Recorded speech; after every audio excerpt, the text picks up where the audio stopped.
Natin sabihin sira. Dolts lang. Bye-bye. Oh.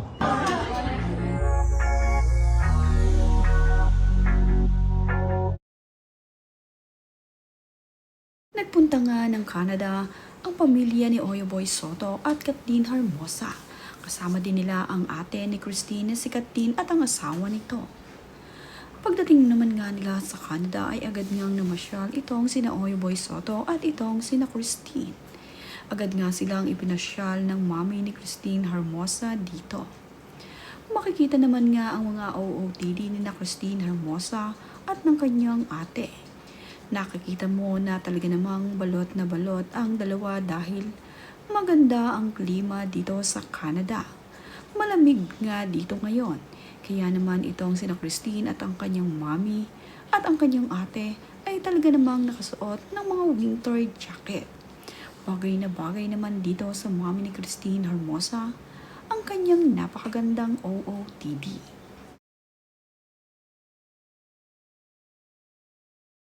Nang nag-date ang pamilya ni Christine Hermosa dito sa Canada.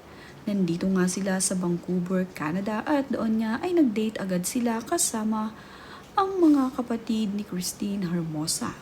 Ang kanyang kaisa-isang kapatid na lalaki ang siyang nag-order ng kanilang mga kakainin. Siya nga ang mas nakakaalam ng mga masasarap dito sa Canada.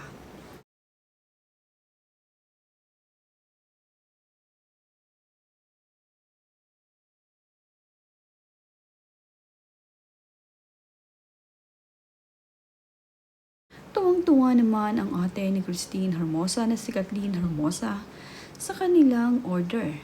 Napaka-cute kasi ng pinaglalagyan ng kopi na ito. Tinikman nga nila ang napakasarap na hot chocolate na ito. At talaga namang naamay sila sa lasa ng hot chocolate na ito na kanilang magugustuhan dahil bagay na bagay sa malamig na weather sa Canada.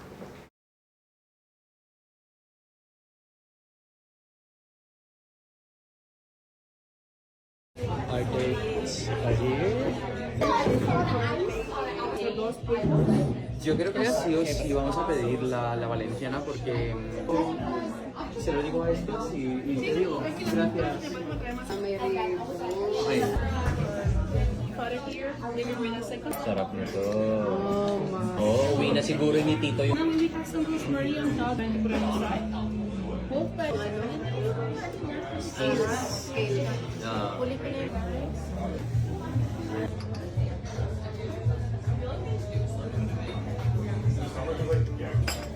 Sarap. Yung ganito man talaga. Yung paella. Oh, gracias. Ba konti lang to. yeah, Ano lang? Ito.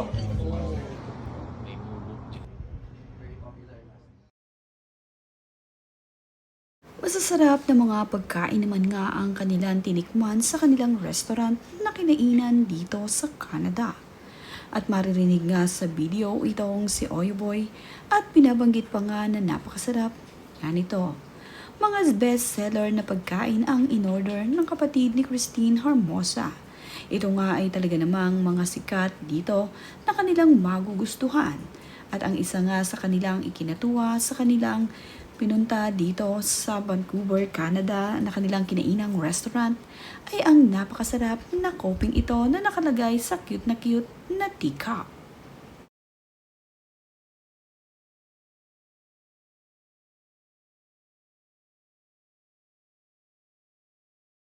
Ito nga mag-Holy Week itong sina Christine Hermosa, Oyoboy Soto at ang ate nito. Napakasaya nga ng bakasyong ito dahil ngayon nga sa kanilang bakasyon ay kumpleto ang kanilang pamilya. Ito nga si Kathleen Hermosa ay kasama ang kanyang asawa na si Miko Santos. Nagkaroon pa nga ng double date itong sina Miko at itong sina Oyo Soto.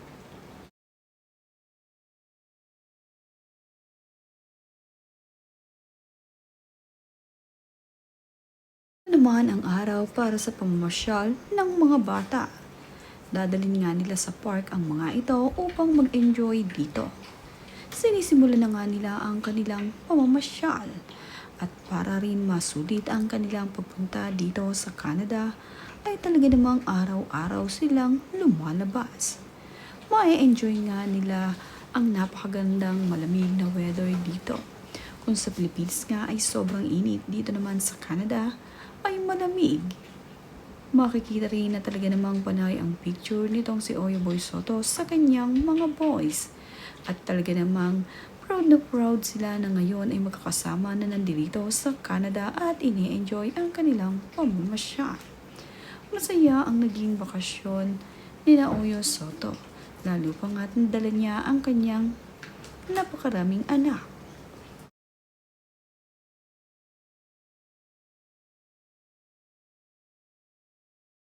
Nagkaroon din nga ng bonding itong sina Christine Hermosa at ang kanyang ate. Sa wakas nga ay nagkasamang muli sila at nabuo ang kanilang pamilya dito sa Canada. Ang anak naman na babae ni Oyo at Christine na si Andrea ay nagdadalaga na. Halos kasing langay na nga ito ng kanyang tita o di kaya naman ay mas matangkad pa itong si Andrea dito sa kanyang tita Kathleen.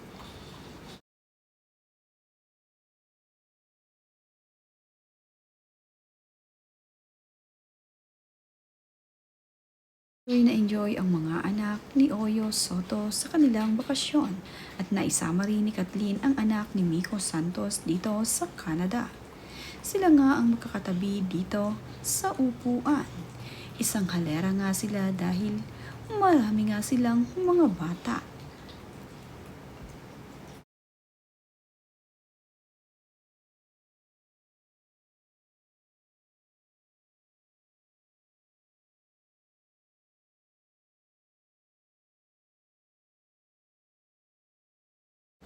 Matatagalan din sila sa pag-i-stay nila sa Canada.